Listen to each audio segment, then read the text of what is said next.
Oi, pessoal! Hoje vamos falar sobre como era a saúde na Grécia Antiga e como ela foi se desenvolvendo ao longo do tempo. No início de tudo, a medicina grega seguia dogmas religiosos e se prendia à mitologia. Apolo, o deus do sol, era o deus da saúde e da medicina. Tinham casas para tratamento dos doentes, onde usavam sedativos, fortificantes e homeostáticos. Faziam mataduras e retiravam corpos estranhos. Todas essas práticas eram realizadas pelos sacerdotes médicos, que tinham pouco conhecimento sobre anatomia, pois não era necessária nenhuma qualificação formal como nos dias de hoje. A Grécia Antiga é dividida cronologicamente em 4 períodos principais: o período arcaico, o período clássico, o período helenístico macedônico e o período helenístico romano. O período arcaico foi um período com pouco embasamento científico, voltado exclusivamente para a religião. Acreditava-se na época que as doenças eram castigos divinos. E segundo a mitologia grega, o deus responsável pela cura era Apolo. Por isso foi considerado o médico dos deuses do Olimpo. Seus seguidores construíram diversos templos espalhados pela Grécia que eram chamados de Asclepíades. Esses santuários se tornaram uma grande referência para os tratamentos. Os métodos terapêuticos se baseavam em rezas, sacrifícios de animais e banhos medicinais. Além disso, também era comum o uso de plantas e métodos naturais, como massagens. Naquela época, se sabia muito pouco sobre a anatomia e fisiologia humana. Eram observadas somente as funções mais básicas, como a da bexiga, reto, coração e garganta. Acreditava-se que a maior parte do conhecimento sobre o corpo era o resultado da observação de animais sacrificados. Se o tratamento fosse bem-sucedido, o paciente deveria apresentar Asclépio com um modelo da parte do seu corpo doente feito de cera.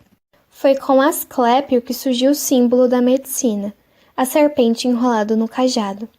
A serpente, por trocar de pele, representa a renovação e a liberação das doenças por renascimento. O cajado era símbolo da autoridade espiritual. Inicialmente, os gregos acreditavam que os componentes do universo, terra, fogo, água e ar, também eram os componentes do corpo humano, e para que houvesse saúde ou doença, deveria haver equilíbrio e desequilíbrio, respectivamente, desses elementos.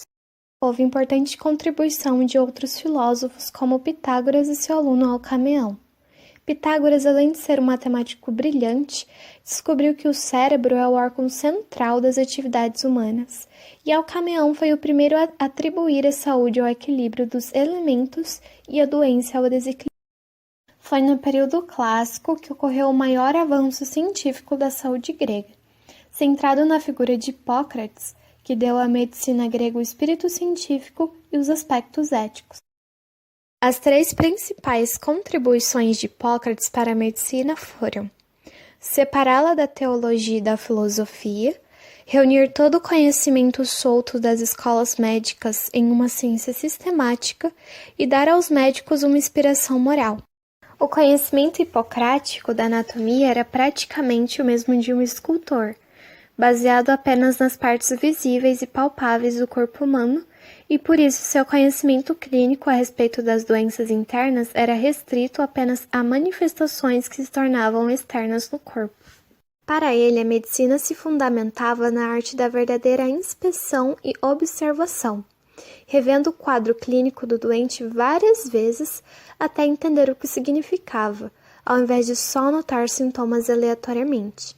Foi assim que Hipócrates fundou o método de medicina à beira do leito.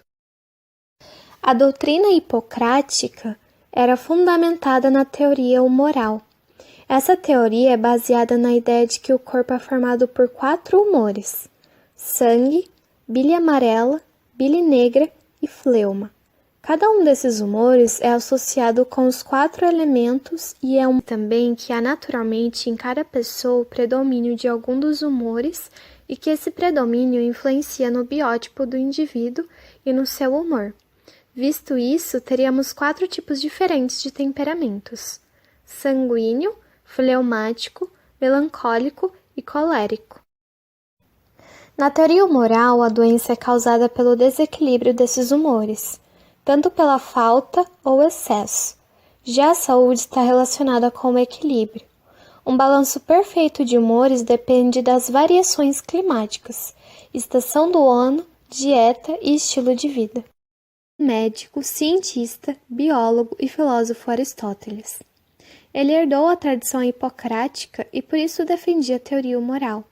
Além disso, ele foi responsável pela introdução da botânica, zoologia, anatomia comparativa, embriologia e filosofia na medicina. Ele ensinou anatomia através da dissecção de animais e usando diagramas anatômicos que eram representados nas paredes de seu liceu. Descreveu aproximadamente 500 espécies de animais. Diferente de Pitágoras, ele defendia que o coração era o órgão primordial do corpo humano, responsável pelos sentimentos e pensamentos, e o cérebro era apenas uma glândula. Houve dois grandes anatomistas alexandrinos, Herófilo e Erasístrato. Herófilo ficou conhecido como pai da anatomia científica, pois foi o primeiro a autorizar a dissecção do corpo humano para construir seu conhecimento. Ele descreveu o fígado e o baço, foi o primeiro a reconhecer que havia sangue nas artérias e não ar, e as diferenciou das veias. Concluímos que acreditavam que as doenças eram castigos divinos. Hipócrates foi considerado o pai da medicina, pois conseguiu separar a área religiosa como a área da saúde. Saúde significa equilíbrio dos humores e doença o desequilíbrio.